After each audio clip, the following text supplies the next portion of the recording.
Buonasera a tutti, benvenuti a questo che è il quarto appuntamento del quarto ciclo di conferenze Venezie. Il progetto Venezie mira a costruire una cultura storica consapevole per comprendere meglio il luogo in cui viviamo, in cui ci troviamo a lavorare, per comprendere meglio il presente, i fatti che ci accadono e per progettare anche un futuro che sia degno di essere vissuto per noi e per le generazioni future. L'incontro di oggi verrà tenuto da un illustre relatore che è Andrea Bellieni. Ci parlerà del Museo del Risorgimento. Il titolo è il Museo del Risorgimento di Venezia, passato, presente e futuro. Questo è l'ultimo incontro, diciamo, prima della pausa estiva. Gli incontri riprenderanno infatti ad ottobre e speriamo di sciogliere questo interrogativo, perché c'è un punto di domanda, no? Futuro, di sciogliere questo interrogativo prima della ripresa degli incontri appunto di questo ciclo di conferenze. Vedremo se il dottor Bellieni sarà in grado esatto di sciogliere questo interrogativo o ce lo lascerà come compito per casa per i mesi estivi. Il progetto Venezie non mira a fare una celebrazione nostalgica del passato, no? Però vuole dare proprio una cultura storica utile a comprendere meglio il presente e a esercitare meglio la cittadinanza, perché i cittadini vivano consapevolmente ed attivamente la vita proprio della comunità. E la conoscenza storica, noi osiamo dire che è come una bussola, non ci consente di guardare indietro, non ci serve a guardare il passato, a guardare indietro, ma ci serve per guardare quello che c'è davanti, per capire in che direzione stiamo andando, per capire qual è la giusta direzione.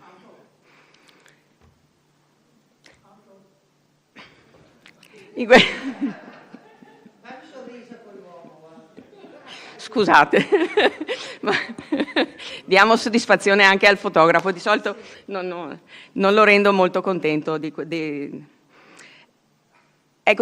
Volevo dire un'altra cosa. In questi giorni è stato inaugurato il MUVEC, lo spazio espositivo che è proprio in questi luoghi, la Casa delle Contemporaneità, dove hanno trovato posto alcune opere artistiche, alcuni dipinti, alcune sculture che fanno parte della collezione di Capesaro, ma che finora non erano state rese esposte, non erano state rese fruibili e conosciute dalla collettività.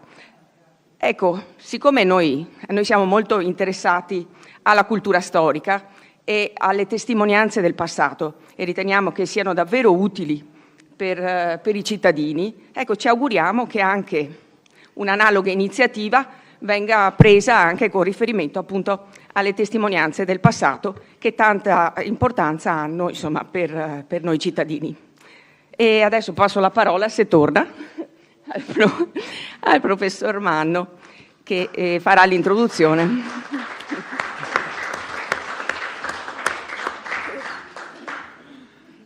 È una serata movimentata.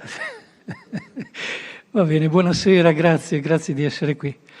Io adesso devo presentare il nostro Andrea Bellieni, che mi dice di essere stringato nella presentazione, ma non è facile perché Andrea Bellieni intanto è un architetto, io mi permetto di aggiungere un architetto vitruviano, no? Perché Vitruvio, che è il maestro di tutti gli architetti, ha scritto un trattato 2000 anni fa, più di 2000 anni fa, diceva che l'architetto per essere tale deve avere ampie conoscenze in tanti ambiti disciplinari e in effetti di architetti ce ne sono tanti tipi e Andrea appartiene a quel genere di tecnici ma anche di studiosi. C'è un dettaglio poi da ricordare che è trevigiano, e lo dico con grande rispetto che non sono un patriota veneziano o mestrino, no? Quali sono i campi di competenza di Andrea? Ve ne elenco alcuni. Vitruvio diceva che l'architetto doveva interessarsi anche di astrologia, astronomia, non so se lui è arrivato a tanto, no? Però diciamo che Andrea è un museografo, è un museologo e quindi ha avuto a che fare per tanti anni con i musei. Vi ricordo, sicuramente voi conoscete Treviso e conoscete la nuova sede di Santa Caterina dove avrete visto qualche mostra. Andrea Bellieni è stato tra coloro che hanno reso possibile questa operazione. Tra l'altro ha curato anche mi pare una collezione di ceramiche, no? del Museo Civico di Treviso e attualmente, da quello che poi lui stesso mi racconta, fa parte della Commissione dei Beni Culturali della Diocesi di Treviso. Andrea è a tutto campo, si interessa di libri, di ceramiche, di reperti, di dipinti, eccetera, eccetera. Quindi è una persona poliedrica e io ho un debole per le persone poliedriche, lo devo confessare. E attualmente è, io dico direttore, però le circostanze mi obbligano a dire conservatore dei musei civici di Venezia. E grazie alla sua opera, tra l'altro spesso silente, diciamo dietro le quinte, ma mai fino in fondo, tra le sue opere possiamo ricordare il lavoro che in questi anni è stato fatto per allestire quello che viene definito come il grande Correr. Per dirvi solamente una di queste operazioni è il riallestimento degli appartamenti reali di quelli che i veneziani conoscono come procuratorie nuove e come salone da ballo, diciamo, dove è l'ingresso, per capirci, dove noi passiamo per entrare nel museo. Andrea non solo si è occupato da museografo, da museologo, della ricostruzione di questi ambienti che erano stati un po' dimenticati, si vedeva, bisognava avere anche un certo budget disponibile per i restauri, eccetera, eccetera, ma si è occupato di ricostruire questi ambienti, ma non solo, ma di ridare a questi ambienti l'aspetto più vicino possibile a quello che erano stati. Io ho avuto la fortuna di fare una passeggiata con Andrea in questi saloni e di avere una spiegazione di grande privilegio, perché appunto il curatore, il conservatore che aveva allestito tutto quanto mi ha detto anche dei dettagli che magari non si trovano nemmeno sulle guide, diciamo, no? Allora, sì. Questo l'abbiamo trovato lì, ma sai, non c'era, era sparito, l'ho ritrovato, il lampadario, il tavolino intarsiato, eccetera, eccetera. È stato un viaggio straordinario, perché tra le altre qualità di Andrea, questa non la dice Vitruvio, è che Andrea è, primo, un ricercatore e uno studioso, ma, e questa è un'altra qualità che io ammiro tantissimo, è un vero e proprio segugio. Va bene? È un segugio, perché ho sviluppato questa... Lui è un segugio privilegiato, chiaramente, no? Perché quando è che uno diventa segugio? Quando si trova in un contesto dove c'è tanto da cercare. Certo. E lui è privilegiato, lo dico con molta invidia, perché ha i magazzini a disposizione del Museo Correr, che sono una cosa inaudita, voi non avete idea di che cosa si trova lì dentro. E un segugio come Andrea, quando entra in quei magazzini, immagino io, non è vero, non credetemi, chiude la porta e incomincia a cercare, a annusare, eccetera, eccetera. Non vi racconto tutte le scoperte che ha fatto, ma una sicuramente, molti di voi avranno sentita, è che di recente ha scoperto una tavoletta che non valeva, pareva abbandonata lì, scurita, in pessimo stato di conservazione, e la guarda e dice ma potrebbe essere. È incominciata questa storia dove alla fine, ve la faccio breve, è saltata fuori che si tratta di una tavoletta di scuola mantegnesca, se non del Mantegna, che raffigura un soggetto legato alla famiglia Gonzaga, no? E Andrea poi tra l'altro è riuscito con una ricerca incredibile negli alberi genealogici, eccetera, a ipotizzare tutti i personaggi che vengono rappresentati in questa tavoletta nelle spoglie di santi, anzi di sante, perché è una tavoletta al femminile, ed è riuscito a dare nome e cognome a tutte le donne, diciamo, dei Gonzaga, che hanno idealmente ritratte. Hanno preso consesso in questa tavoletta. Questa ve ne dico una, ma potrei allungare l'elenco. Ecco, questo è Andrea Bellieni, quindi noi siamo molto molto felici di ospitarlo questa sera su un argomento altrettanto affascinante, ma difficile da trattare, perché, ve lo dirà lui meglio di me, voi sicuramente ricorderete che tanti anni fa, quando si andava a visitare il Museo Correr, c'erano delle sale che erano dedicate al Risorgimento veneziano, quindi ai moti del 48. Quelle sale sono state chiuse, non vi racconto la storia, sennò, e purtroppo le opere che c'erano di primo rango sono state conservate. Naturalmente Andrea le ha riprese, le conosce molto bene, e chiacchierando in uno dei nostri incontri di tanti mesi fa, io ho detto: ma sarebbe bellissimo ripristinare quel museo, non dico rifarlo perché non avrebbe senso, e tra l'altro sarebbe straordinario pensare di costruire un museo del 48 veneziano mestrino, aggiungo, a Mestre. Ma che cos'è il campanilismo mestrino? Assolutamente no, perché io faccio lo storico, non mi muovo per campanili.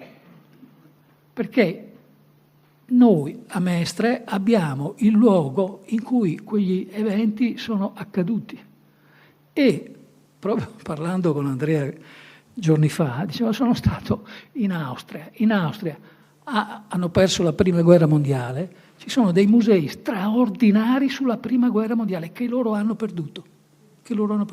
Questo per farvi capire come il patriottismo, che pure è un valore sacrosanto, sa andare oltre e sa fare cultura attraverso proposte di grande spessore, di grande valore. Uso il condizionale, potremmo approfittarne, dato che abbiamo un'opportunità incredibile, perché il Forte Marghera è stato valorizzato veramente alla grande, è uno dei posti centrali della vita mestrina. Attualmente è stata restaurata una casermetta, la chiamano casermetta ma in realtà è enorme, e stanno per finire il restauro della seconda caserma costruita dai francesi. Non penso a un museo che abbia quelle dimensioni, ma forse una saletta, 2 salette, non per forza con i materiali originali, magari multimediale. Sarebbe un'operazione veramente straordinaria che ci consentirebbe di andare a costruire un luogo della memoria, della conservazione, ma anche della cultura, laddove quei fatti sono avvenuti. Un'occasione, secondo me, da non perdere. Io non mi aspetto risposte da Andrea, perché non l'abbiamo chiamato per questo. Anche lui deve mantenere, è un segugio, ma deve mantenere un certo aplomb, quindi giustamente io condivido. Non è qui per favorire o meno una proposta o l'altra, è quella per aiutarci a capire la potenzialità di questi materiali da conservatore qual è. Nei prossimi mesi, non so, spero presto, insomma, magari noi, facendo tesoro dei suoi insegnamenti, potremo anche ripensare e metterci a discutere meglio se avviare o meno questa proposta. Ecco, per questo lo ringrazio ancora di aver accettato il nostro invito e gli lascio la parola. Grazie. Grazie professor Manno, grazie ad Antonio per le belle parole e la lusingherissima presentazione. Mamma mia, speriamo di essere all'altezza di quanto descritto. E ringrazio anche Antonio per quest'ultimo inciso che ha fatto, proprio perché mi dà la possibilità di cominciare dalla fine, cioè quelle tre specifiche presenti nel titolo, ieri, oggi, domani, ecco, partendo dall'ultima, partendo dal domani, Antonio ha già dato molto bene il quadro di una situazione che è ancora tutta tutta in potenza, e vedrete appunto il potenziale in realtà dei materiali. La mia rassegna è soprattutto di immagini, proprio per darvi come dire, la densità, la ricchezza, lo spessore dei materiali del Museo del Risorgimento. E quindi appunto a voi, direi, a voi cittadini soprattutto, a noi museografi, museologi, magari poi la realizzazione, ma soprattutto la proposta culturale. È veramente stimolante questa suggestione data ad Antonio, no? Che sia Mestre, la terraferma, protagonista tra l'altro appunto del 48-49, a farsi paladina di una come dire, ripresa, no? di questo tema storico così nostro e così come dire, così vivo ancora, no? I luoghi del 48-49 sono attorno a noi, attorno a questo edificio, e vicinissimi, e Antonio faceva cenno appunto a Forte Marghera, che è da parte dell'amministrazione comunale in anni recenti e anche nel prossimo futuro oggetto di interventi molto, molto cospicui, il recupero della prima casermetta, tra poco anche la seconda, quindi degli spazi che, perché no, io direi sullo stimolo proprio della cittadinanza, potrebbero essere destinati, magari proprio in parte, ad ospitare come dire, la versione adatta al terzo millennio, no, del Museo del Risorgimento. Il Museo del Risorgimento, ecco, vedrete come il nostro Museo del Risorgimento, ci sono delle immagini appunto degli allestimenti, dei vari allestimenti che il museo ha avuto. Vedrete che è un museo, era un museo assolutamente, come dire, del passato, un museo ottocentesco, dove soprattutto l'Orlor Vacui, no, la faceva da padrone, tutti i più minuti spazi disponibili in bacheca o a muro erano riempiti di oggetti, no? Più che un museo dove esporre, era una sorta di sacrario dove venerare, no? Era caratteristico appunto di questa istituzione così caratteristica nostra italiana, no? Qualcuno deve aver fatto il conto che di musei del Risorgimento in giro per l'Italia ce ne sarebbero appunto, perché la situazione, per esempio, verificata per il Museo di Venezia, cioè quella di un museo che c'è e non c'è, in realtà è comune in molti luoghi. A Treviso la stessa cosa. E quindi diciamo potenziali musei del Risorgimento sono più di 500, no? Tutti nati più o meno sotto lo stesso impulso, nell'immediatezza dell'Unità d'Italia, no? Quindi dopo gli anni 60 e gli anni 80 dell'Ottocento. Ecco, un'istituzione che forse nella sua specifica caratteristica storica non ha saputo, come dire, trovare un futuro appunto nel contemporaneo, ma non è detto che lo possa fare, che non lo possa fare. Quindi lo stimolo che come dire, il seme che ha appena lanciato Antonio e io lo aiuto, no? Lui ha lanciato il seme, io magari appunto posso prestarmi a innaffiarlo, ma poi è voi che dovete, come dire, coltivarlo, i cittadini naturalmente, che sono i titolari appunto di un elemento di cultura civica civile come il museo, no? Appunto a farlo diventare realtà. E allora cominciamo, direi, con la parte storica un po' veloce. Allora anche il nostro museo nasce subito dopo l'Unità d'Italia, direi i primi fondi della collezione del Risorgimento, perché parliamo di museo, ma in realtà parliamo di una classe. Voi sapete che i materiali delle collezioni civiche nostre veneziane sono divisi in classi tipologiche, sono ben 45. la numero 1, la classe prima, sono i dipinti, l'ultima, la classe 45, è quella delle memorie patriottiche. Questa classe, questo insieme si è venuto appunto a creare fin da subito, già nel 1867, quindi a pochi mesi dall'unificazione del Veneto di Venezia all'Italia, Giuseppe Marsic, che fu un personaggio coinvolto appunto nel 48-49 come generale della Guardia Civica, dona documenti appunto del 48-49, subito seguito, dopo pochi mesi, dal figlio di Manin, Giorgio Manin, anch'egli militare, un altro importantissimo fondo, soprattutto relativo al padre, con manoscritti, cimeli, cose, proprio documenti che il padre aveva portato nell'esilio parigino e che appunto vengono ora donati alla città, tra l'altro anche in più riprese. Poi i parenti sempre dei Manin, la famiglia Risbeck, il famoso generale Mengaldo, e poi via via, continuamente, direi fino a epoche relativamente recenti, moltissimi materiali che facevano soprattutto memoria del 48, del glorioso 48-49, la Repubblica di San Marco. Materiali che vengono per la prima volta esposti e ordinati nel 1880. Nel 1880, voi sapete, adesso non vi ho mostrato la foto di prima, allora, voi sapete che, primo piano a destra è la casa di Teodoro Correr, Palazzetto Correr, laddove Teodoro Correr raccoglie la sua straordinaria raccolta, soprattutto storico-artistica, riferita alla sua patria caduta, come lui cita appunto nel proprio testamento.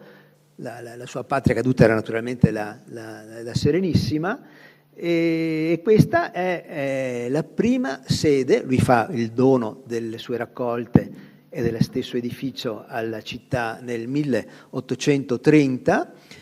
Qui nel 1836 viene aperta la prima sede della raccolta Correr e poi museo civico. Rimarrà qui, le raccolte di Correr sono appunto il nucleo iniziale, ma presto questo nucleo lieviterà. Adesso non vi cito appunto le raccolte che vanno ad aggiungersi a quella originaria di Teodoro, tra l'altro con ristrettezza di spazio subito urgente. Soltanto però nel 1880 si arriverà a una efficace soluzione: il restauro dell'adiacente, vedete quanto è vicino, fondaco dei Turchi. Sarà appunto con un ampliamento soprattutto nella parte posteriore. La parte originale del fondaco, restaurata in maniera analogica, era solo la facciata di fatto, no? Con una prima ala verso la Salizzada e poi con la seconda verso Rio del Meggio.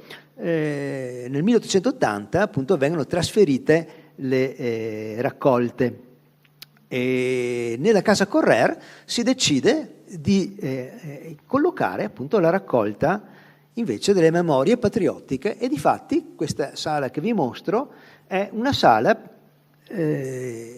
nel primo allestimento delle raccolte patriottiche nella casa Correr, nella sala centrale appunto di casa Correr, il primo piano.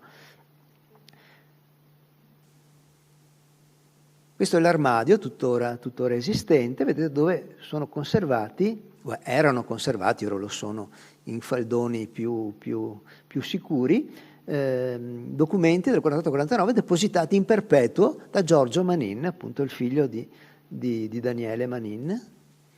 Questa è sempre la sala di casa Correr, quella bara che vedete al centro, la rivedremo, è quella all'interno della quale sono ritornate a Venezia le spoglie, nel 67, le spoglie dei fratelli Bandiera e del loro compagno Domenico Moro. Un'altra visione, vedete che appunto l'orror vacui, no? Non c'è un centimetro quadrato libero bandiere, vessilli, cimeli, armi, stampe, dipinti. Includiamo anche quei bei dipinti sulla parete di fondo, li vedremo poi passandoli velocemente in rassegna, sono dei piccoli capolavori di Luigi Querena. Armi, vessilli, vedete tra l'altro con un ordinamento che così aveva anche delle pretese, diciamo, come dire, estetiche, no? Un altro angolo, sempre delle salette di Casa Correr, dove vedete che già nel 1880 è esposta una raccolta molto molto ricca, proprio riferita soprattutto ai fatti del 48-49. Ecco, questo museo resterà allestito nella sede dell'ex Casa Correr fino al 1915, quindi fino al 1915, fino allo scoppio della prima guerra, dove tutte le raccolte civiche vengono disallestite, messe al sicuro. Le collezioni risorgimentali, ampliate, come adesso vi dirò, verranno riaperte, riallestite e riaperte, vedete, soltanto nel 1936. Questa è la lapide commemorativa che racconta appunto quell'evento inaugurale, 10 settembre, in occasione, tra l'altro, con l'intervento del principe di Piemonte, tra l'altro nell'occasione appunto in cui a Venezia si tenne un convegno nazionale proprio sulla storia del Risorgimento. E queste sale sono appunto quelle, sono appunto quelle dell'allestimento della nuova sede delle raccolte civiche, quindi in Piazza San Marco, nelle procuratie nuove. Siamo al secondo piano. Qualcuno di voi forse queste stesse sale le ha visitate, magari nella più recente versione realizzata negli anni '80 del museo. Al secondo piano, purtroppo questi sono ambienti purtroppo oggi non più disponibili perché in parte destinati oggi li stanno ristrutturando con destinazione a mostre temporanee. Le mostre nel futuro, le grandi mostre, non verranno più ospitate a Palazzo Ducale per problematiche, diciamo, anche di tipo soprattutto, come dire, ambientale, e verranno ospitate invece qui al secondo piano del Museo Correr, in parte appunto negli ambienti dell'ex Museo del Risorgimento. Purtroppo però una parte degli ambienti che il museo occupava è stata negli anni 90, primi anni 2000, voi sapete che tra l'altro l'edificio non è proprietà comunale, è di proprietà demaniale, e una parte degli ambienti è stata ceduta, come dire, obtorto collo, all'Avvocatura di Stato, che la necessitava per uffici, per cui ecco, gli spazi, ahimè, sono ridotti e non più disponibili nella situazione, nella versione che probabilmente qualcuno di voi ancora ricorda.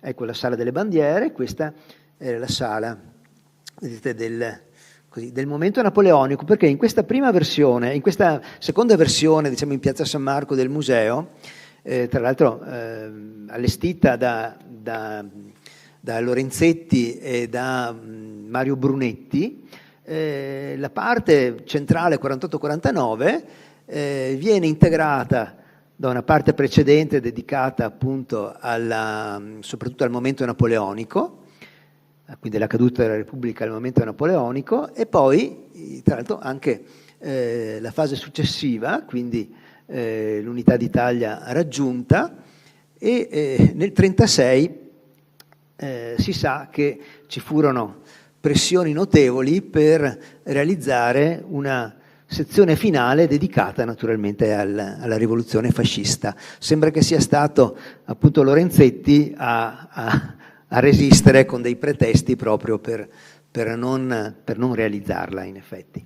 Il museo verrà chiuso nel 1944 e verrà riaperto nel 1948 nella stessa versione, con l'integrazione, questa sì, di una ulteriore sezione dedicata appunto alla Resistenza in realtà. Quindi diciamo il Museo del Risorgimento in realtà diventa il museo che racconta il processo dell'unificazione d'Italia, ma anche con il compimento del Risorgimento, quindi con la Prima Guerra Mondiale anche, quindi testimonianze e reperti della Grande Guerra, fino appunto praticamente alla contemporaneità.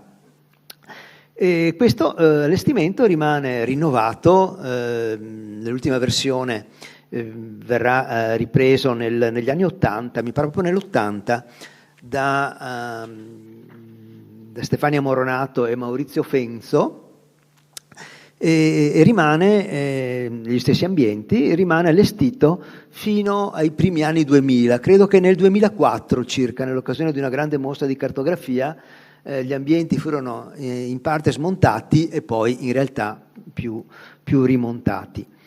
E poi appunto vi dicevo seguono le sottrazioni di spazio a cui ho accennato.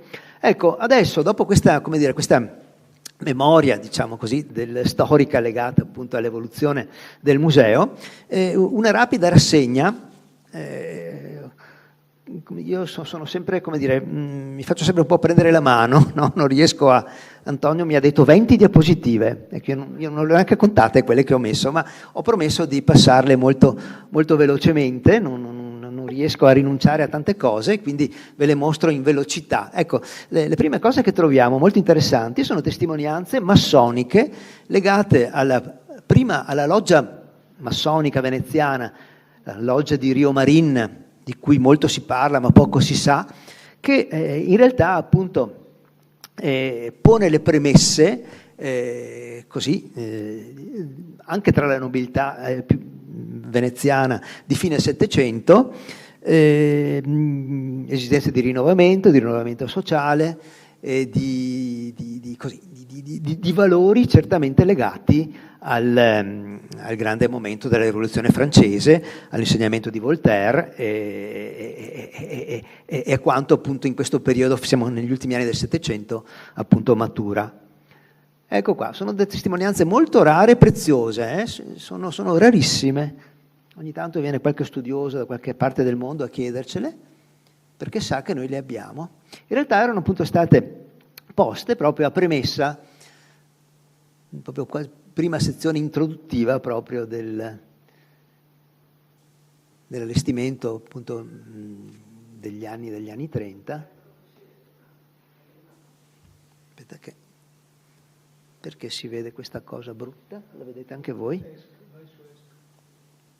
No. Aspetta. Ecco qua.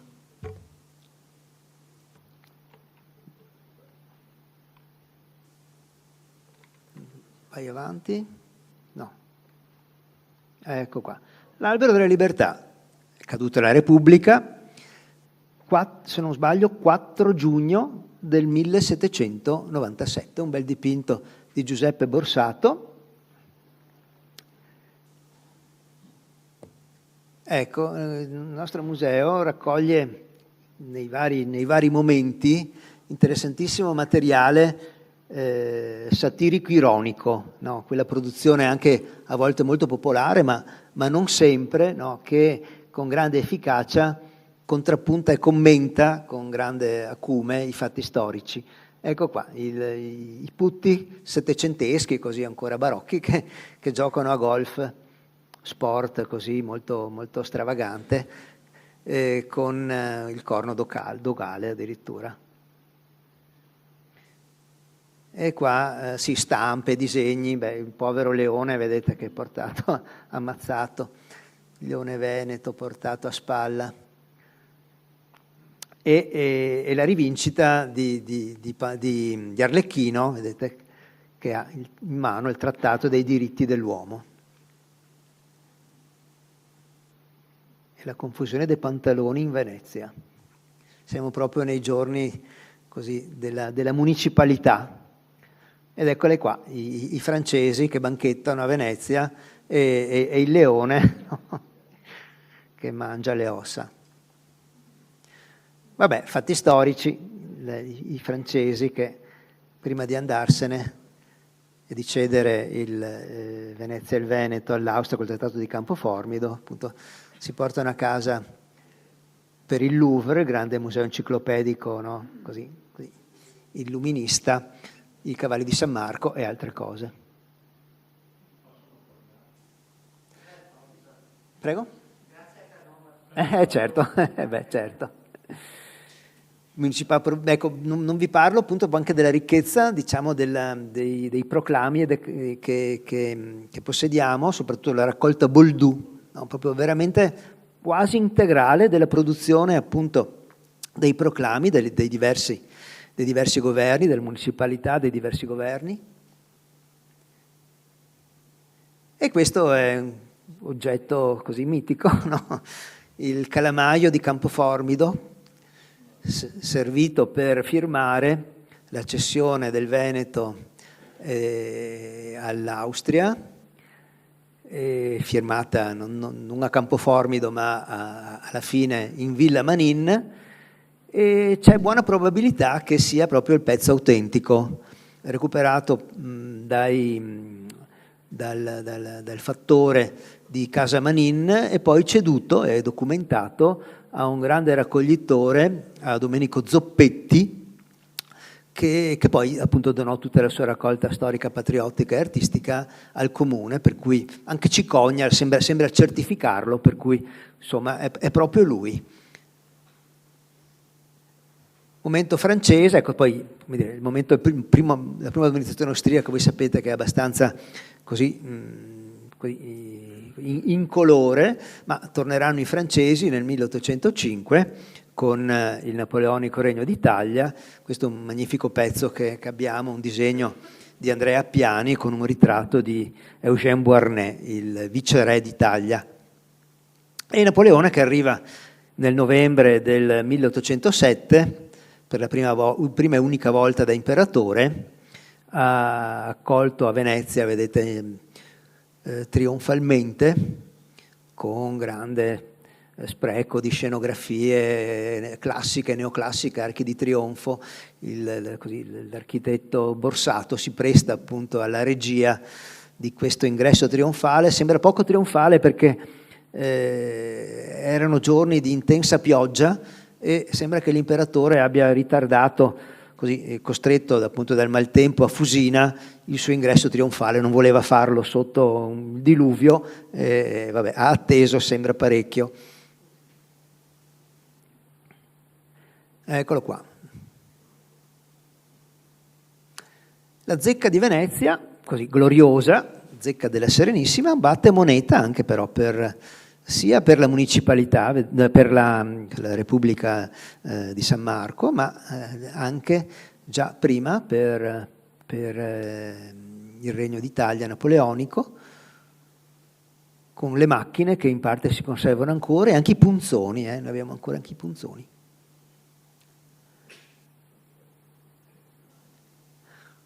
Le raccolte numismatiche del Correr, naturalmente, voi sapete, sono straordinariamente ricche, probabilmente la seconda raccolta in Italia dopo la raccolta di Vittorio Emanuele III, oggi conservata a Roma, al Museo Archeologico di Roma. Le vicende della famosa statua di Napoleone, del Banti, che fu eretta, voi sapete, nella piazzetta di San Marco, proprio sotto alle logge, proprio di fronte alle logge di Palazzo Ducale. Domenico Banti, scultore canoviano, che in effetti si ispira al famoso Napoleone in nudità eroica, no, di Canova. Questo è un piccolo schizzo del Pividor, l'unica testimonianza sembra proprio visiva della collocazione della statua su un alto piedistallo. Vedete, siamo proprio al centro della piazzetta, un po' arretrati rispetto alle colonne. E poi qua una bella stampa satirica con la caduta, col crollo dell'abbattimento della statua che, voi sapete, è riapparsa qualche decennio fa in una villa, credo, della California, ed è stata riacquistata dal Comitato francese per Venezia e ridonata alla città forse non molto entusiasta di veramente una parte di riceverla, ma insomma, a Cavaldonato non si guarda in bocca, ahimè, è tornato ed è oggi ospitato nuovamente anche lui al Correr.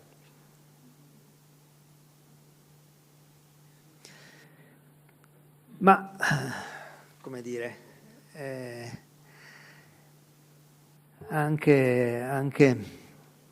anche i giganti cadono.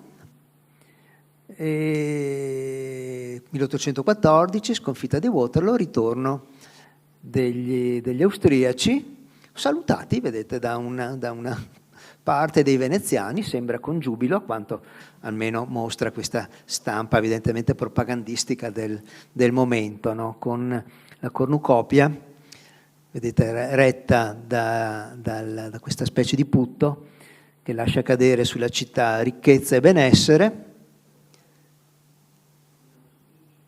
E ritornano anche i cavalli di San Marco, appunto grazie a Canova, ma gli austriaci ne fanno un bel manifesto, diciamo così, anche propagandistico.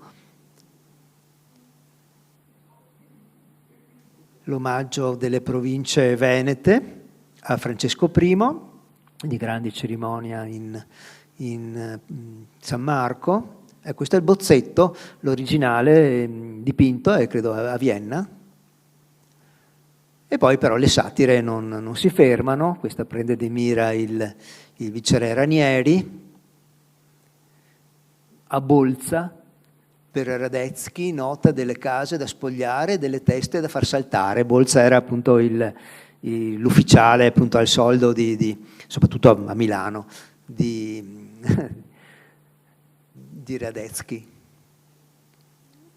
Perognocco, l'imperatore Ferdinando II, che poretto era malato, era idrocefalo, aveva questa grande testona e insomma non si risparmia nemmeno lui, figuriamoci. E poi Radetzky, la grossa iena.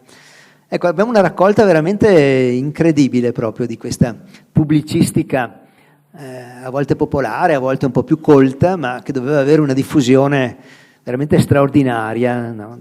All'epoca, sotto banco, perché chissà che rischi, no? Far girare ste robe. Però evidentemente si faceva. E vabbè, poi il leone sceso dalla colonna,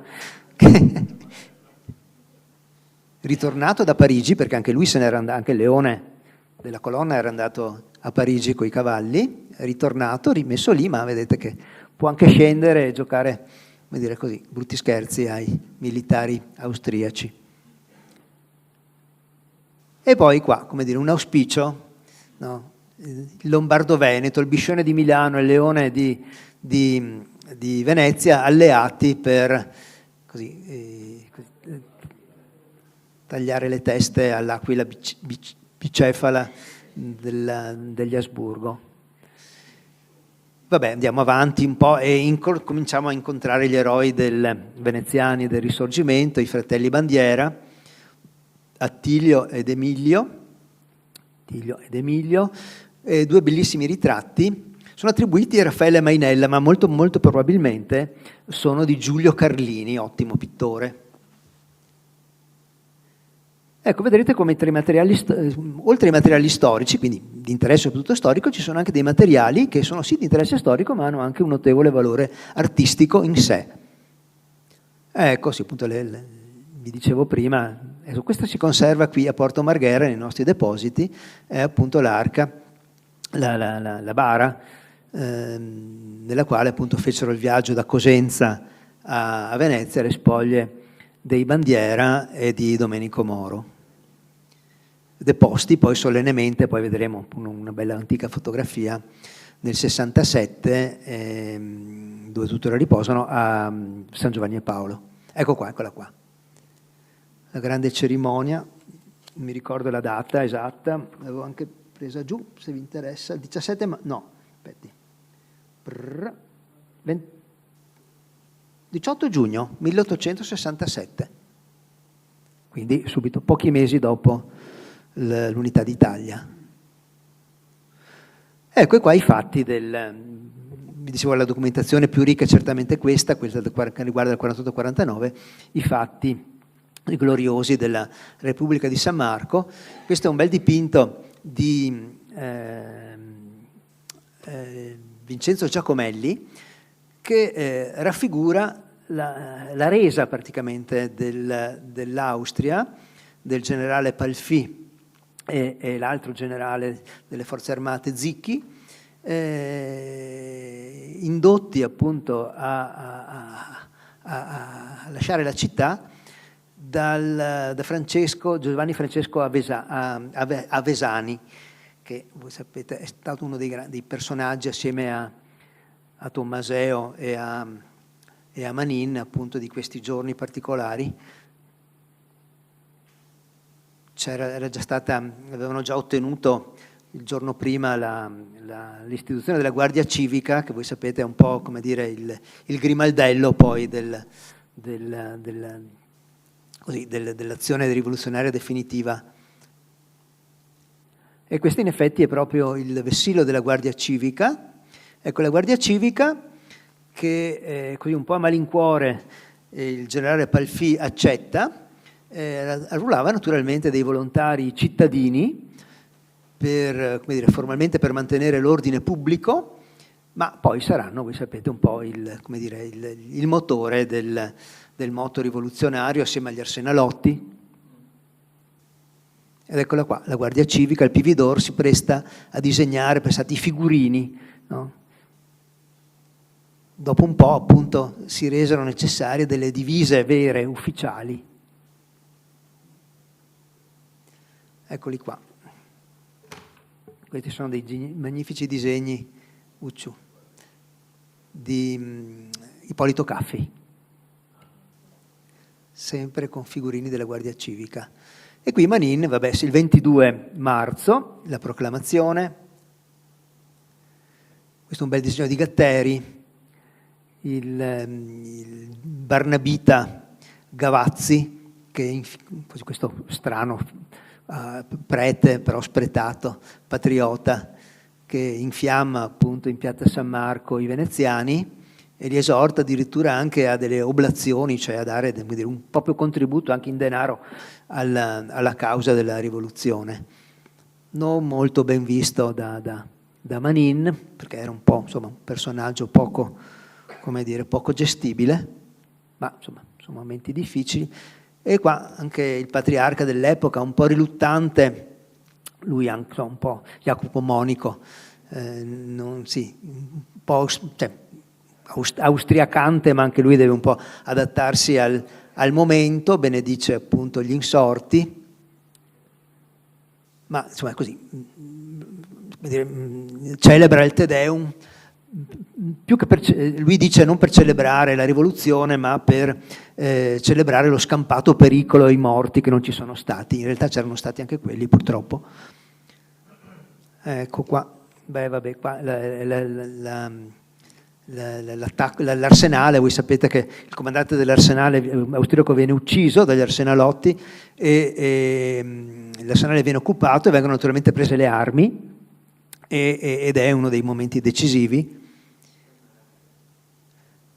Viva San Marco, viva Venezia, viva l'Italia, viva Pio IX, che aveva mandato a soccorrere la rivoluzione veneziana dei propri contingenti, viva Manin e viva Tommaseo, naturalmente, sotto il Bucintoro, cosa stranissima.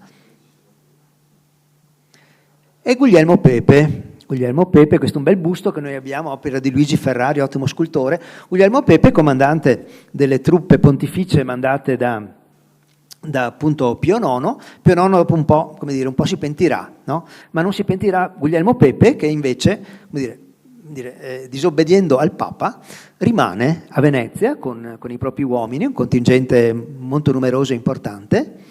Saranno poi decisivi i militari pontifici anche nelle fasi successive, non solo a Venezia, ma anche nel Veneto, a Vicenza, a Treviso. Dopo, assieme a Pepe, il generale Durando, famoso. Andiamo avanti, veloci. E beh, dopo i proclami sono straordinari, sono uno più bello dell'altro. Vabbè. Questo addirittura, no vabbè, questo non è in ordine perché stranamente, ecco questo qua, 22 marzo. La vittoria nostra è senza sangue, non è proprio vero. Il governo austriaco civile e militare è decaduto, gloria a nostra brava guardia civica, i sottoscritti e i vostri concittadini stipulano un trattato formale, un governo provvisorio sarà istituito e frattanto per necessità del momento i sottoscritti contraenti hanno dovuto istantaneamente assumere. Il trattato viene pubblicato oggi stesso in un apposito supplemento della nostra gazzetta. Viva Venezia e viva l'Italia. Correr faceva parte della municipalità, Luigi Michel, Medin, Fabris, Avesani, l'abbiamo già incontrato, Mengaldo, famoso generale garibaldino poi, e Leone Pinkerle, e poi vabbè, le cariche, Maninto, Maseo, Castelli, Camerata. Andiamo. Questo è interessante, perché già il 24 marzo del 48, pensate, quindi 2 giorni dopo la rivoluzione, no? Finché si è istituita una cattedra di storia patria, è raccomandato ai signori professori dei ginnasi e licei di fermarsi nel loro ammaestramento con più predilezione sulla storia italiana, sottolineato italiana, segnatamente nelle relazioni di lei con la Veneta. Non dico altro. E qua cominciamo la serie meravigliosa, direi, bellissima, dei grandi dipinti storici dipinti da Luigi Querena. Ne sono ben 11. Questa è la proclamazione. Li passiamo in rassegna veloci, ma guardateli appunto con l'interesse per il fatto storico raffigurato, ma anche come opere d'arte in sé. Sono dipinti a tempera su tela, quindi molto luminosi. Qua sarebbe bellissimo, qui non ho lo zoom, ma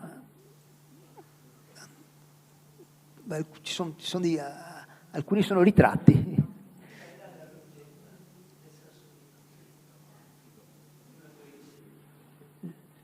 Il pittore ha partecipato, quindi diciamo a quei giorni, a quei momenti, quindi diciamo è un testimone vero e credibile, cioè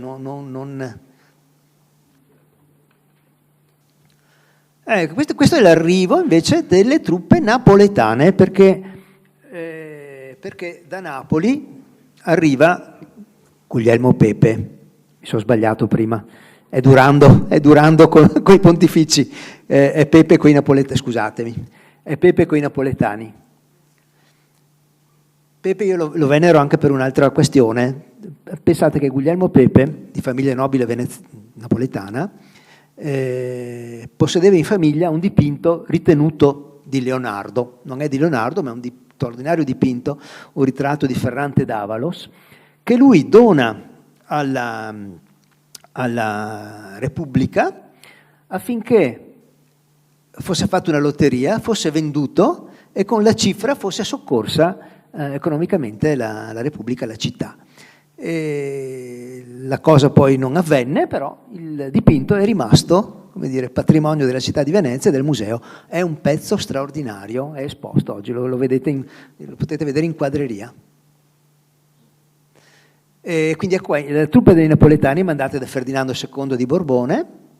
Anche Ferdinando di Borbone però appunto ritira, spaventato un po' dalla situazione generale italiana, ritira le truppe, ma Pepe rimane con i suoi soldati fedeli a soccorrere i veneziani. E qua appunto un momento in quei mesi di festa, così si può dire, una grande parata militare in piazza San Marco, probabilmente una rassegna militare, non si sa bene per quale circostanza, se in onore dei soldati napoletani. E qui invece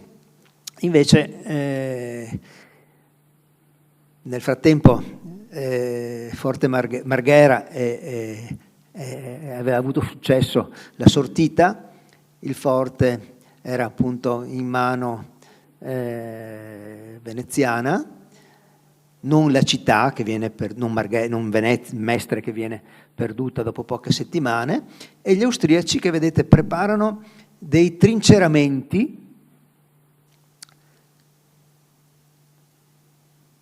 appunto per riprendere il forte. Ci riusciranno dopo molti mesi. Una mina,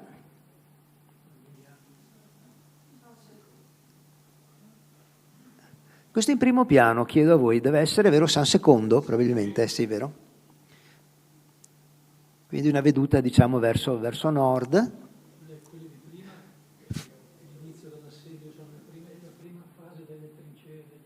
Sì, questa precedente, sì. Loro fecero dei trinceramenti sempre più avanzati. E questo è il famoso piazzale della ferrovia, che diventa il caposaldo, diciamo così, della difesa ultima. Vedete, il ponte in parte è rovinato, però il piazzale, vedete, isolato e fortificato, dei barbacani per nasconderci dietro le artiglierie, squassato però, vedete, dai bombardamenti. Sì. Fatto saltare dei veneziani in ritirata, proprio siamo appunto maggio 49. Oh, bella domanda. Vedo le montagne sul fondo. Sì, sì.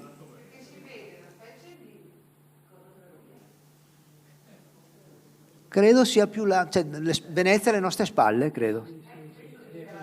Sì, sì. Questo credo sia il forte cosiddetto di San Giuliano, vero? Il fortino di San Giuliano.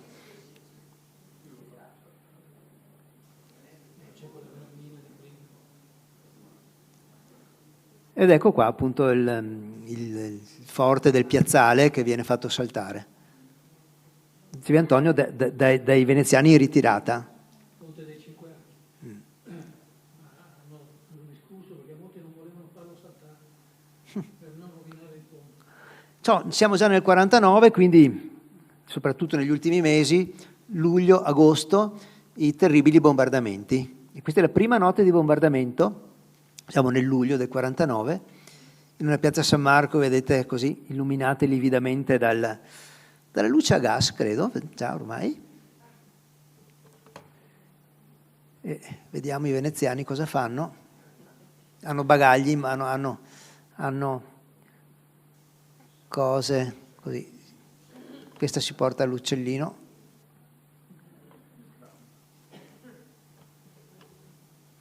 Vabbè, qui la scuola dei morti di San Geremia che viene colpita, siamo proprio negli ultimi giorni dell'assedio, del bombardamento, siamo nell'agosto. La capitolazione, voi sapete, avverrà il 22 agosto del 49. Per la fame, per le bombe e anche per il colera. E qua siamo alla via Eugenia, la via poi detta Garibaldi. Qua c'è una specie di assalto, vedete, al forno. E c'è anche, credo, sì, qualche bara sul fondo, perché veramente, ecco anche qua, vedete, mestamente questi frati che portano i defunti, qua un malato. Il colera fece parecchie centinaia di vittime in pochi giorni.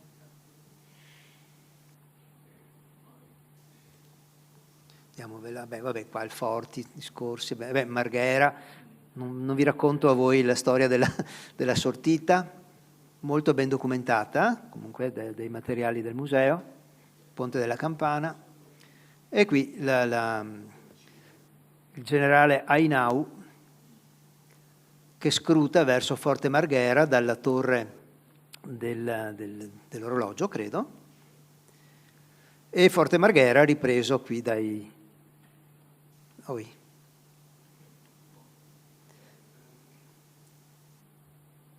Bombardamento su Forte Marghera. Ippolito Caffi, straordinario pittore.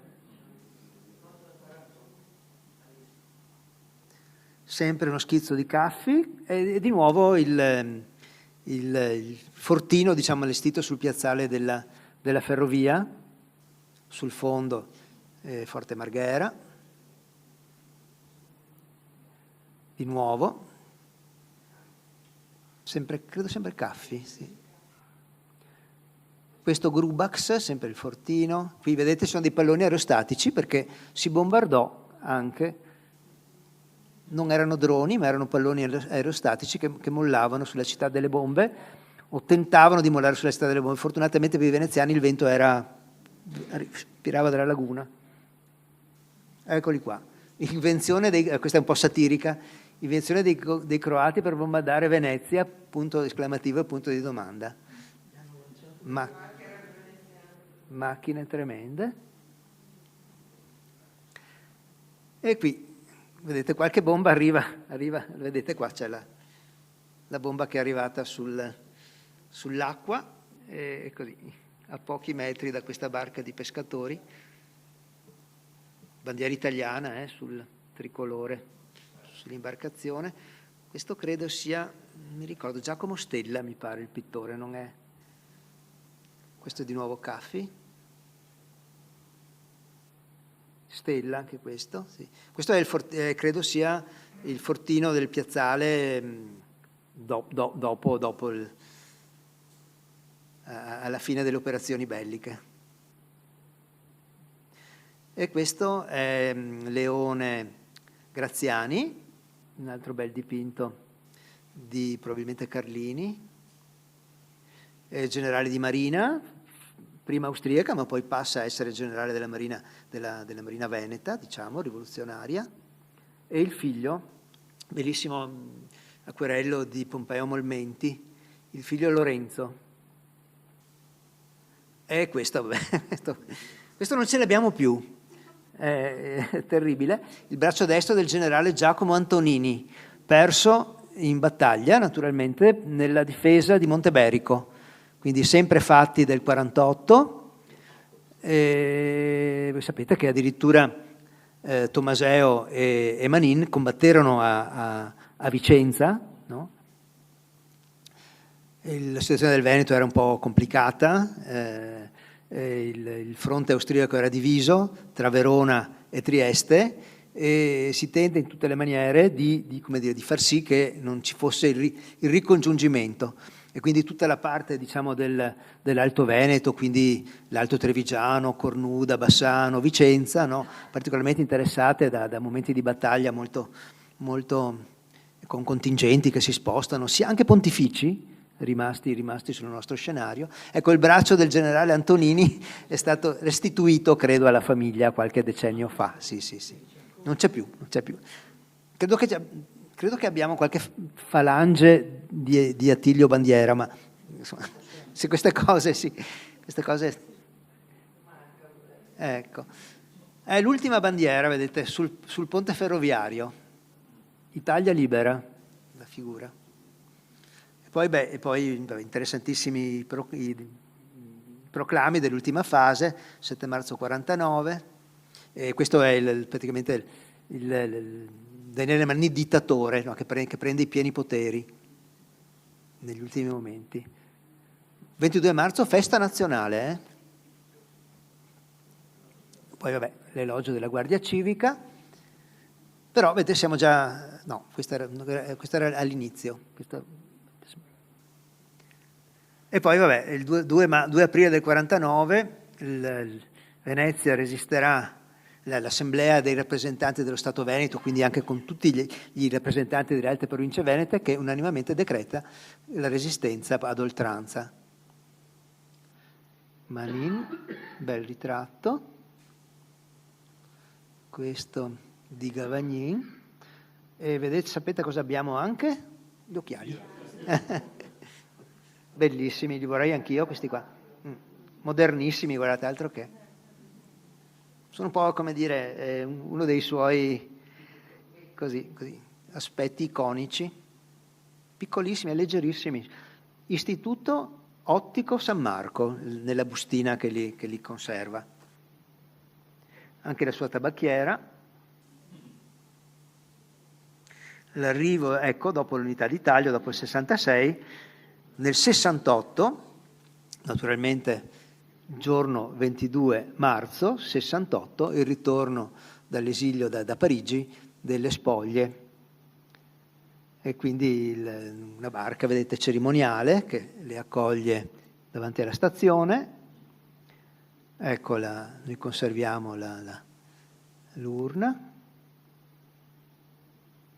e la grande cerimonia, la documentazione fotografica. Noi abbiamo un archivio fotografico storico, se volete, straordinario. E poi la celebrazione, soltanto qualche anno dopo, nel 75, la commissione data a un ottimo artista, a Luigi Borro, cenedese, per il bel monumento, devo dire, in campo San Paternian, ex San Paternian. Infatti vedete la vecchia foto con il campanile, l'ultimo resto della chiesa medievale di San Paternian. E qua l'inaugurazione, appunto, siamo nel 75.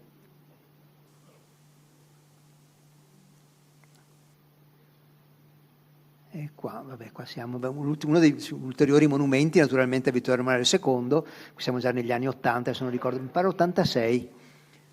Vedete che è stato fatto un facsimile 1 a 1, no? Per individuare la collocazione migliore.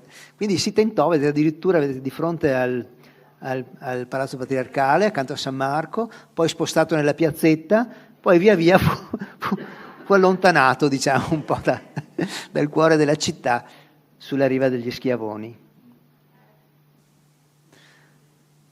Ecco, poi naturalmente quello che conservano in tutti i musei del Risorgimento, ma il nostro in maniera, come dire, particolarmente abbondante. Ecco, questi in primo piano davanti, che sono proprio quelli della Guardia Civica, divisa garibaldina, e poi naturalmente armi, sciabole di tutti i tipi e di tutti i modelli proprio. Capite questi nostri armadi che le conservano molto bene, devo dire. Si fa anche manutenzione. Verifichiamo gli inventari.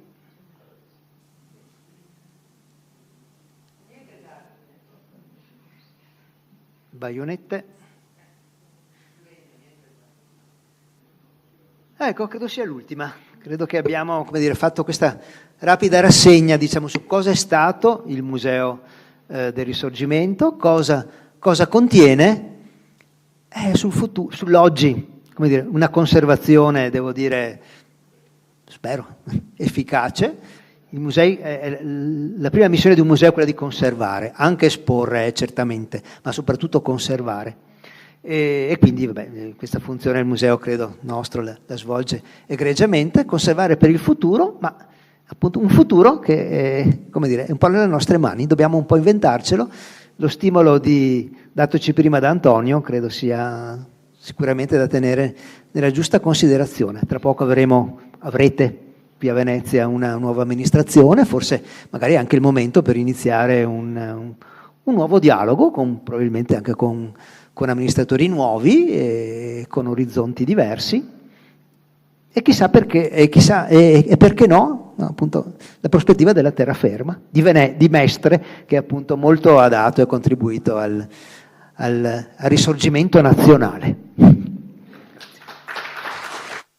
Credo sia importante collegato alla Resistenza, perché le varie resistenze hanno avuto diverse idee del risorgimento e poi si sono in qualche maniera ispirato comunque a questo. E credo che comprendere, il Museo del Risorgimento può aiutare a farlo, che il Risorgimento non è stato soltanto la lotta per l'unità italiana, portava con sé tutta una serie di valori, la libertà, i diritti civili, molto spesso la laicità, la socialità, l'eguaglianza in molti casi. Ecco, questo qui si ritrova via via, c'è un percorso, a volte addirittura familiare, il nipote, il caduto, c'è chi muore, si getta giù da Trento, dal Palazzo del Buon Consiglio, per non confessare i nazisti, chi collabora, ed è un nipote di un garibaldino. C'è gente che passa dalle Argonne, gli ultimi garibaldini, quelli Argonne, passano alla Resistenza. Ecco, sì, certo. Ecco, parliamo di un qualcosa che può essere ancora vivo, assolutamente. Sì, ma adesso, ci possono essere... Adesso, probabilmente... come dire, rifare un museo come quello che vi ho mostrato nelle prime fotografie, no? Pieno di cose, dove veramente uno non sa neanche dove guardare. Ma adesso ci sono delle modalità, direi, anche multimediali, anche appassionanti e coinvolgenti diverse, no? Quindi probabilmente una prospettiva da terzo millennio, perché no?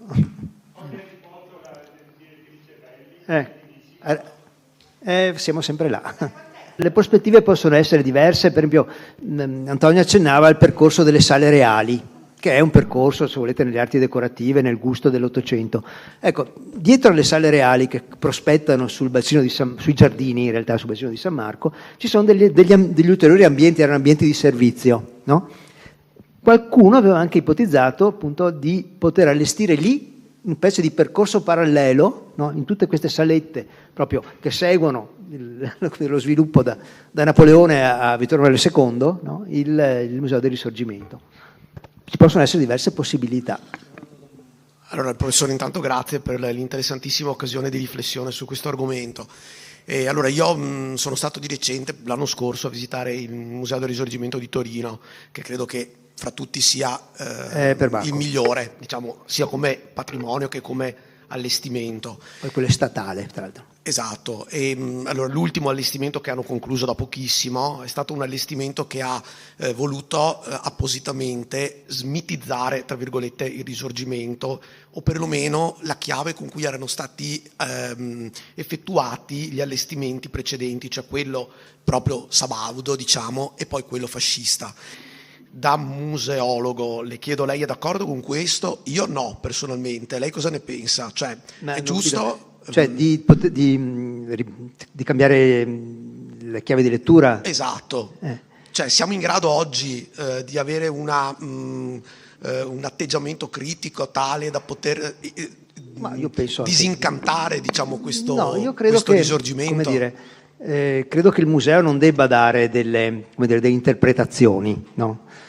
Credo che un museo debba proporre, come dire, dare degli strumenti, diciamo, e oggi possono essere anche molto moderni, perché insomma tutti i proclami posso anche metterli, come dire, in una specie di multimediale, posso anche sfogliarli, quindi voglio dire, la tecnologia senz'altro può molto aiutare.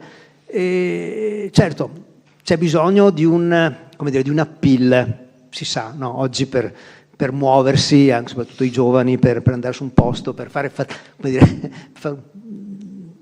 uno sforzo, bisogna che ci sia uno stimolo, diciamo, che sia ritenuto valido e che ne valga la pena.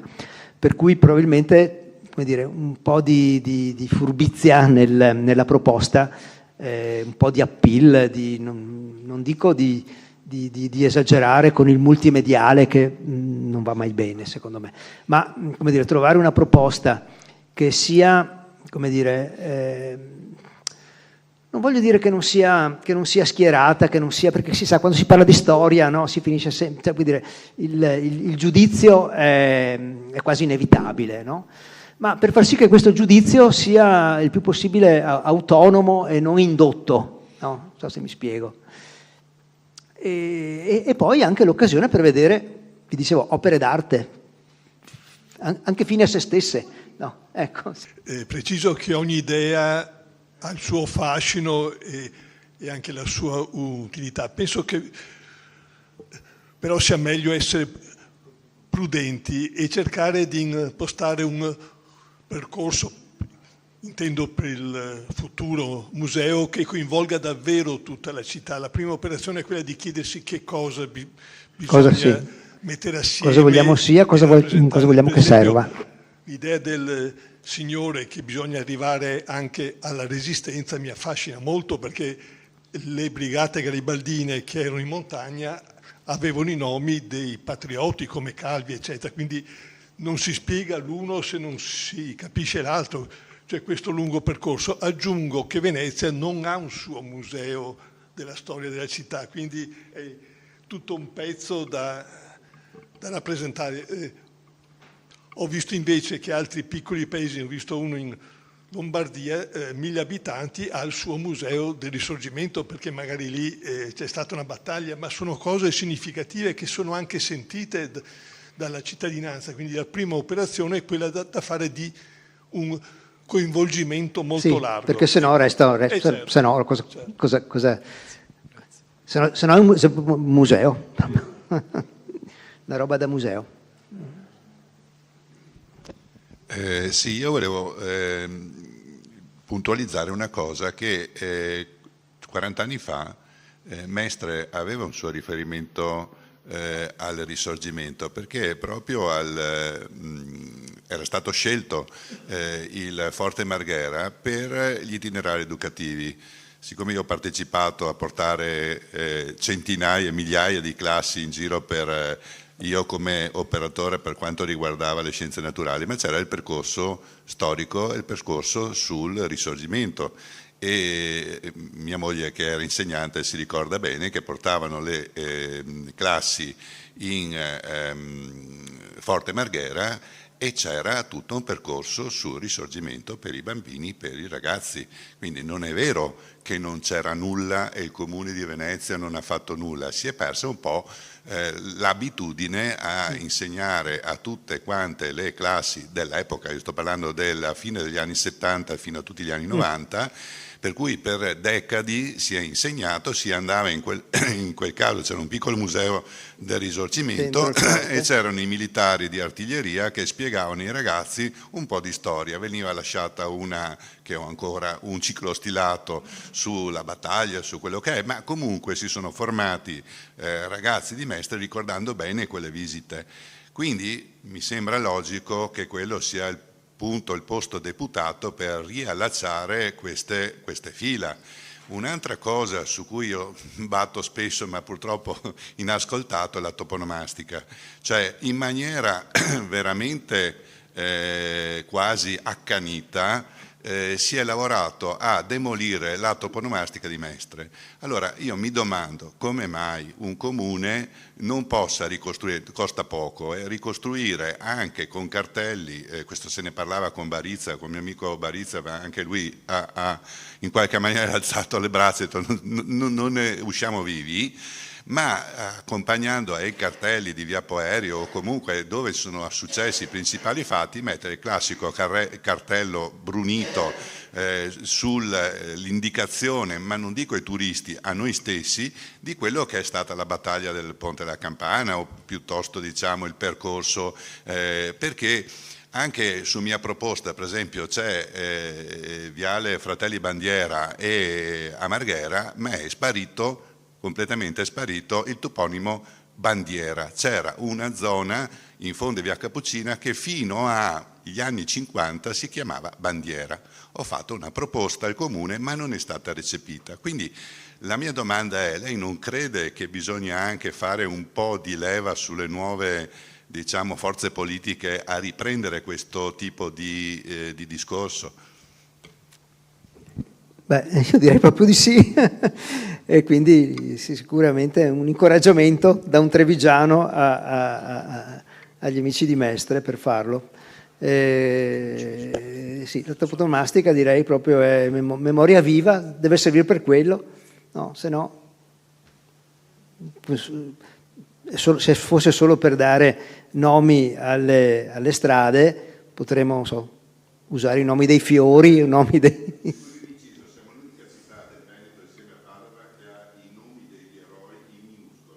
Ah, peraltro.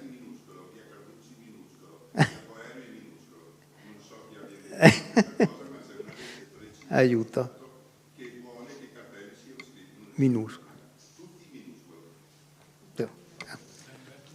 Da non credere.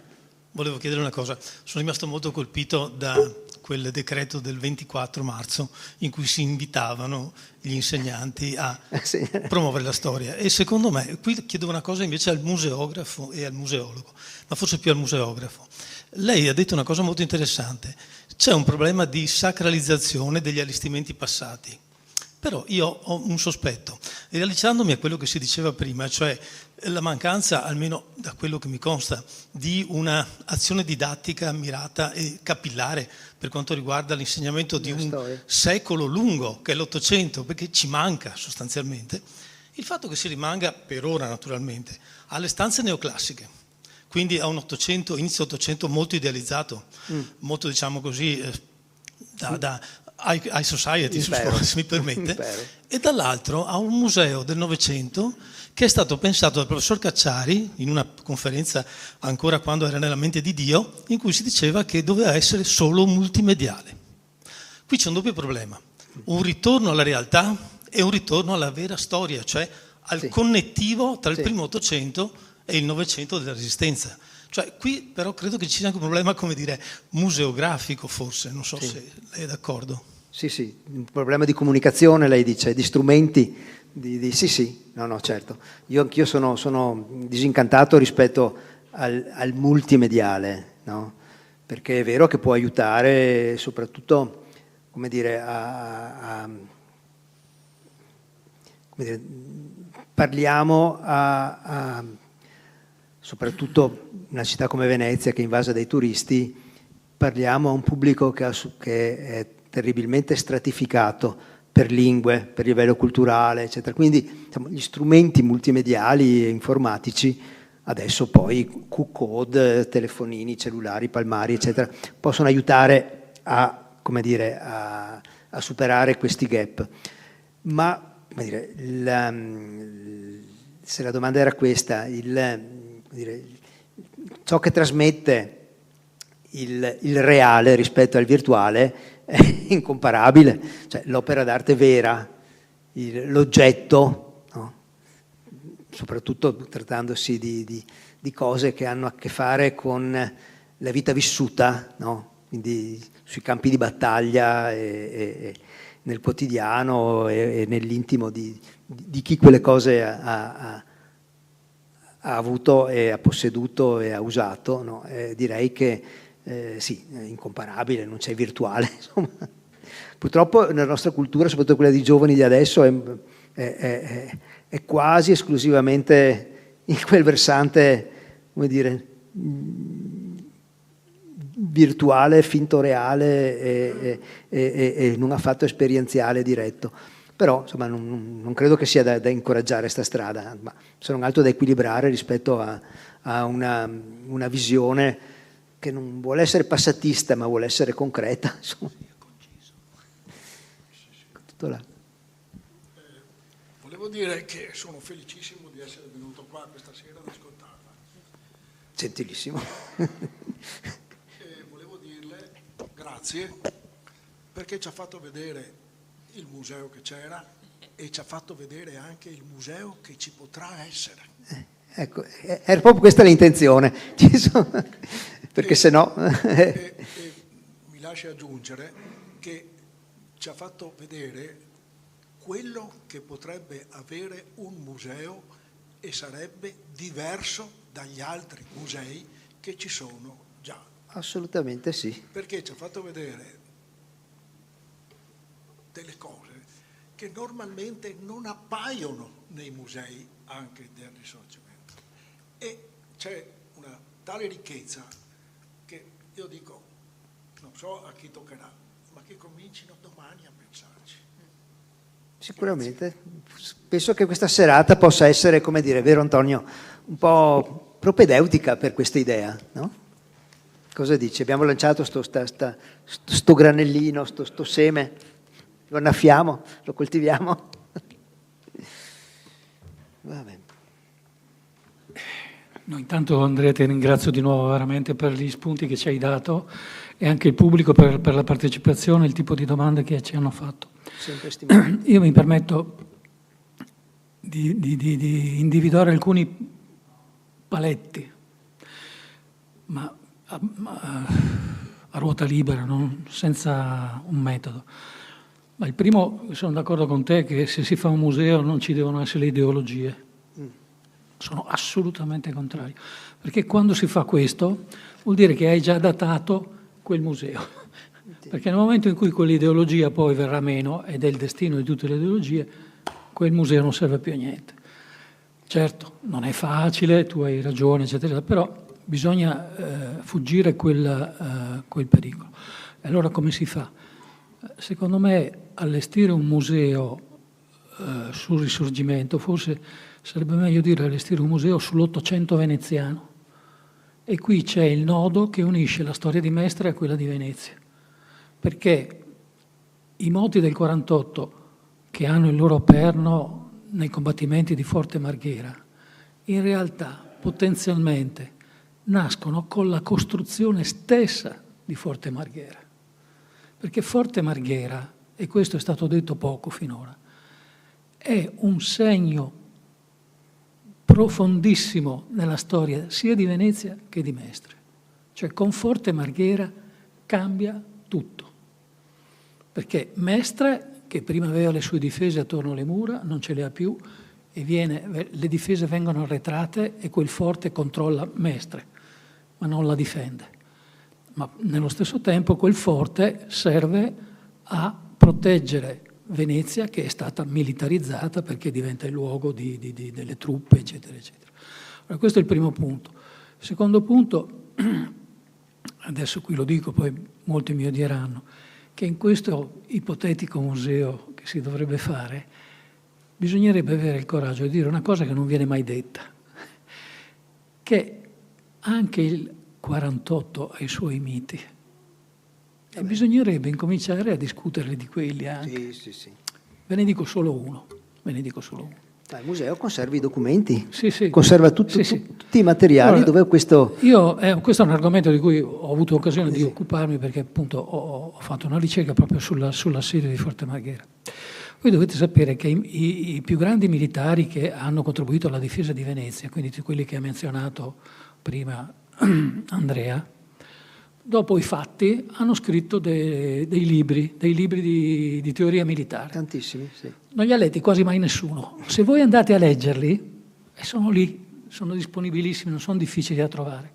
Voi troverete il parere di grandi esperti militari che hanno fatto la storia di Venezia, della difesa di Venezia, i quali rivelano, dopo 20-30 anni, quindi fuori quali sono state le discussioni interne al Consiglio Civico di Guerra veneziano e i dispareri che sono nati. Sì. Va bene? E ci sono delle relazioni veramente incredibili da parte di Rizzardi soprattutto, che vi fanno capire le divisioni ma anche i limiti della difesa di Venezia. Adesso non so io da oggi ma se verrò crocifisso per questo, perché per dirvene solo una, e non lo dico io, lo dicono i massimi vertici militari dell'epoca, i quali hanno sempre accusato Manin e Rizzardi della Marina di non aver provveduto a impadronirsi della flotta veneziana austriaca di stanza a Trieste. Perché questo è stato un errore strategico fondamentale. Perché cosa è successo? La flotta è stata ripresa, il controllo è stato ripreso dall'Austria, l'Austria ha iniziato il blocco navale e quella è stata la premessa dell'altro assedio che è venuto per terra. Nessuno parla degli errori di Manin, nessuno parla degli errori dei difensori del 48, perché chiaramente tutti abbiamo rispetto di loro. Sì. E quindi, però, insomma, forse sarebbe giunto il momento di incominciare a vedere come sono andate le cose anche da un punto di vista, non dal punto di vista austriaco, no, ma dal punto di vista italiano, cioè degli stessi protagonisti. L'ultima cosa che voglio dire è che c'è una triangolazione, cioè se un giorno riusciremo a costruire qualcosa a Forte Marghera, c'è una triangolazione di cui si dovrebbe tener conto. La prima è che a Forte Marghera è stata aperta una biblioteca, una succursale della Biblioteca Civica Vez, che è dedicata alla storia dell'architettura militare. Quindi c'è un settore specialistico dove ci sono tutti i testi, e agli inizi, diciamo ancora ha molte lacune, però già questo sarebbe un punto interessante, perché parlare dei moti del 48 significherebbe parlare prima di Forte Marghera, ma poi dopo, anche dopo l'Unità d'Italia, anche degli altri forti che sono venuti dopo. L'altro punto è che voi sicuramente conoscerete il sacrario dei caduti che si trova dentro Forte Marghera. Dietro il sacrario attualmente c'è un edificio dove c'è un museo del Risorgimento. Questo museo del Risorgimento è gestito da volontari, i quali, poveretti, i miracoli non ne possono fare. Però lì c'è un primo tentativo, se vogliamo, molto elementare, molto discutibile, però insomma comunque c'è della gente che mantiene viva la memoria a suo modo, eccetera, eccetera. Se noi riuscissimo a creare uno spazio nella seconda casermetta in restauro, ripeto, non occuparla tutta perché non ci sono i mezzi e non avrebbe nemmeno, secondo me, senso, e cominciare a interrogarci su che tipo di allestimento, sono perfettamente d'accordo, sarebbe... Grazie ad Andrea, grazie di nuovo, arrivederci.